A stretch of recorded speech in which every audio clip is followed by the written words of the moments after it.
Hello and welcome to Low Budget Gaming and welcome to another first Descendant video.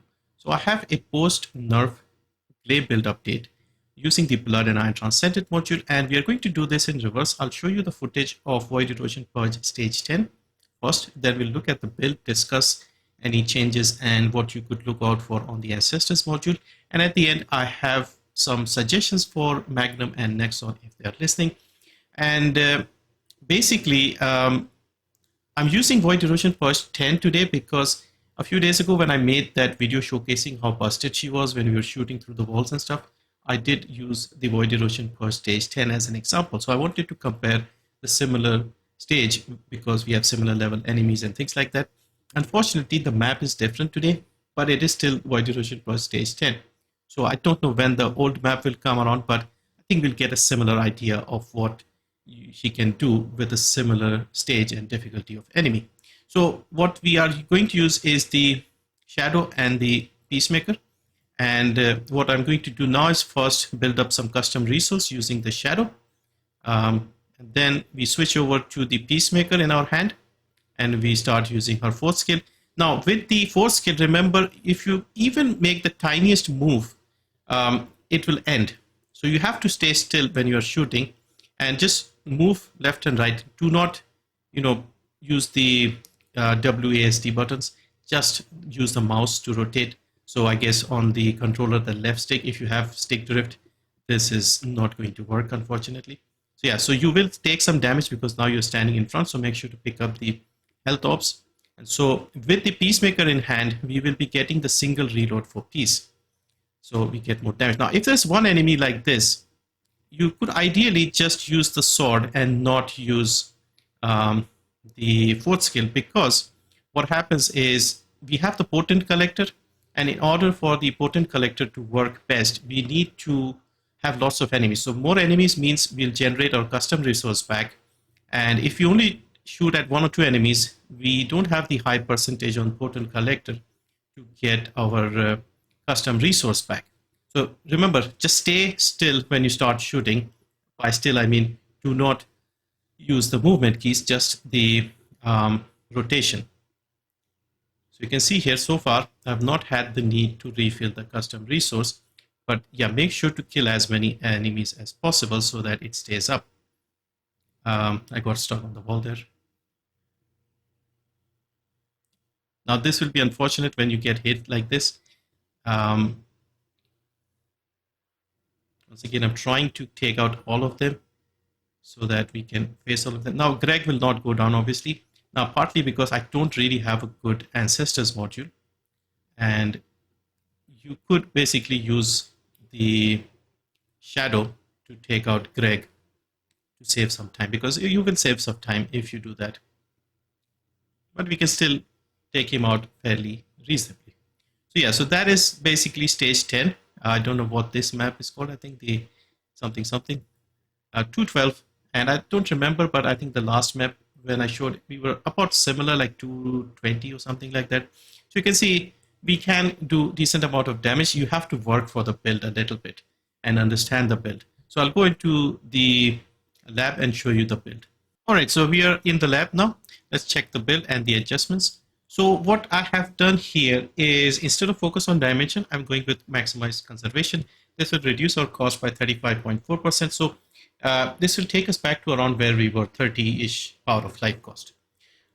Then for the range, we are dropping the range and we are putting multi-talented.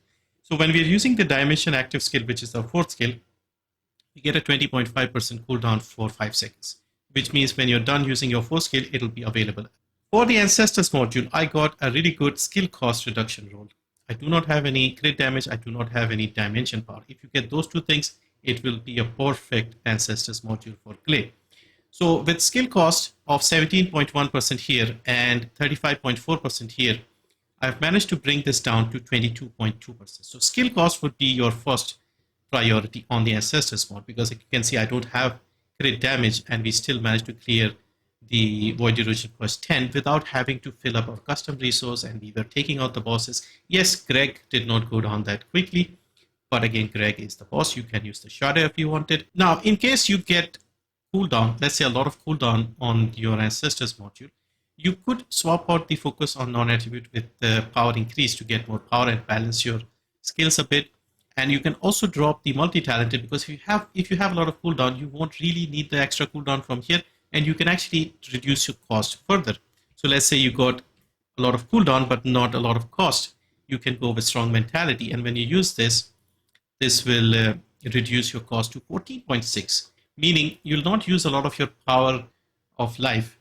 And so the potent collector maybe not working as efficiently will not be a problem, because potent collector only gives you 12.2% back at a 17% chance.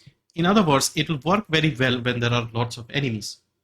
But in the Void Erosion Purge, we have a smaller group of enemies, like 5-7 enemies at a time, sometimes a bit more. But we don't have those hundreds of enemies that we get in the Axial Planes, for example. So adjust accordingly. So if you get, let's say, crit damage, cooldown, and dimension power, then use the 2 cost modules.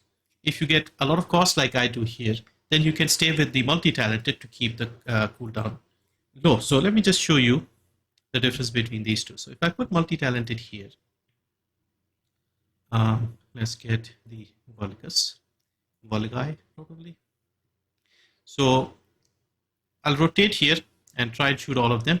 And by the end, our skill should be available again. Okay, all done. And our skill is instantly back up again. So you can see, just keep an eye on the 4th skill. As soon as we are done, it's available again. So this is thanks to the multi-talented.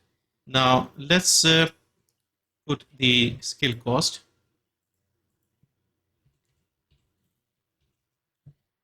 So skill cost, at least with me, because I don't have the extra cooldown, I'll have to wait a tiny bit before the skill is available again. So you can see we waited like maybe not a full second, but like half a second. Now, regarding the 4th skill, as we mentioned earlier, it's very sensitive to the tiniest bit of movement. So on your, sorry, I'm not a controller player, but I think you move with your left, and on the right analog, you move the camera. So only use the right stick. Left stick, if you use it, will cancel it. So for keyboard and mouse players, WASD do not use when you're using the 4th, and just use the mouse. So if I start shooting and I do this, it cancels it, and I now have to wait 3 seconds. Okay, so you can see once again, just use the mouse, rotate, and you'll be fine. It will last longer. So they kind of need to make it a bit less sensitive, but we can get used to it. It's not too bad. I mean, I got used to it in an evening, so it's not too bad. All right, for the reactor, materialized phase reactor, non-attribute and dimension. And for the external component, we want the full enlightened mage set.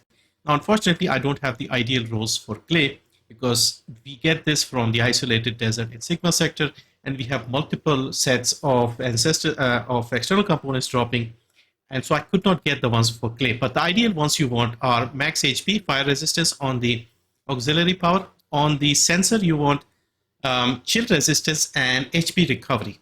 I have max MP and MP recovery. This is completely wasted. If you get those HP recovery stuff, it will be better for Gley. And for the memory, you want defense and electric resistance, because again, MP modified is not needed on Gley. Gley also doesn't have shields.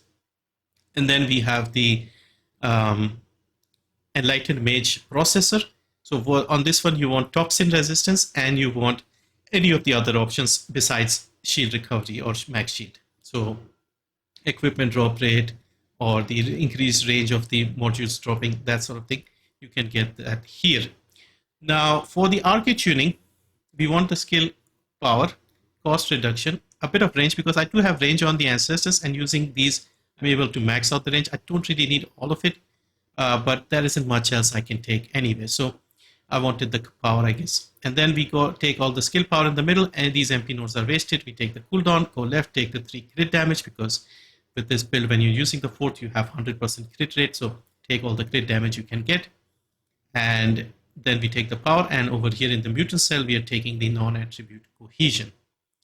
For the shadow, this is the shadow course. In the 3 red ones, you want 1 chance to damage. You want the toxic attack and the melee weapon attack. In the options, you want additional attack damage, additional attack chance, melee weapon attack. And I'm using attribute status, but you can go with toxic. power. Inside, it looks like this, very standard shadow build. I think most people use the identical one here. So you can take a screenshot. For the Peacemaker, we are switching to the Peacemaker after we build up the custom resource. We are mostly using the unique ability, so you don't really have to build this. We're just holding it in our hands. So when you're using dimension skills, we get single reload for peace. This increases our non-attribute skill power. Outside, you can put sprint scores and things like grapple hook charge time. That will just make her run faster, so that would be very handy. You can use that if you wanted. On the options, again, this is not necessary. I've built this for Valby because I wanted the 12% for her fourth ability. So it's a bit of a gun for Valby. But yeah, sprint scores and the grapple hook will be handy over here. Inversion Reinforcement. Again, we are taking focus boost to reduce our cost further for 30 seconds. And we are taking the instant acceleration protocol. So when landing melee weapon additional attacks, instant acceleration protocol. So because we are using the shadow, which is additional attack type, and also pain suppression. So when we lose HP, we get some HP for 15 seconds. And so yeah, so that is basically the build for Gley. All right, finally, my suggestions for Nexon and Magnum. For Gley, because she has been nerfed, they need to increase the synchronization value. Because on the 5th of February, when they buffed her, they reduced this. But now they have nerfed her, so this needs to go back up. And this going back up means your Ancestors module will get better, your crit damage and your skill cost will be better rolls automatically, which will help the build further without having to actually buff anything. So just buff this, the synchronization value, and it will improve the build significantly without major changes. The other thing I would recommend is a dedicated external component set for Gley. A lot of Descendants have dedicated sets. You have Prerna has the Plague set, Serena has the Ascending Armory, Bunny has a couple, even Harris, when they brought her in the Hazmat set, that is for Harris. So people are getting like dedicated sets, and Gley is using the common Enlightened Mage that all the non-attribute people are using. The issue here is if you look at the auxiliary power, your first roll is max shield. And if you look at the processor, max shield. Gley doesn't use shields at all, so this is wasted. Give us a external component set with HP and defense. So this one has defense, this one has HP. So only one of them is giving her HP. You can use defense on Gley, that's fine, but these two are kind of wasted. We are not using the shields at all. So yeah, so a dedicated set with all the roles that match Gley, and also for the 2 set and the 4 set, they could add things that benefit Gley, I suppose. So 2 set effect would be, I don't know, cost reduction by 5% and dimension power 6%, because we have sets that give you singular power boost and they give you tech power boost with the Plague set, for example. So something like that. And for the 4 set piece benefit, have it something like if you get custom resource, you get 60% non-attribute power, or you get further crit damage if you have custom resource and more non-attribute, or just a flat 50% non-attribute power and you get some crit damage, something like that. Just something dedicated for Gley. And don't put it in the Sigma sector for farming, because there are already like 7 sets that we are farming over there, somewhere where it's easier to farm. So those are my suggestions for improvements to Gley. Synchronization value needs to go up, and external component set specially made for Gley. So yeah, so that is it for this one. Hopefully you liked it. Thank you for watching, and see you next time.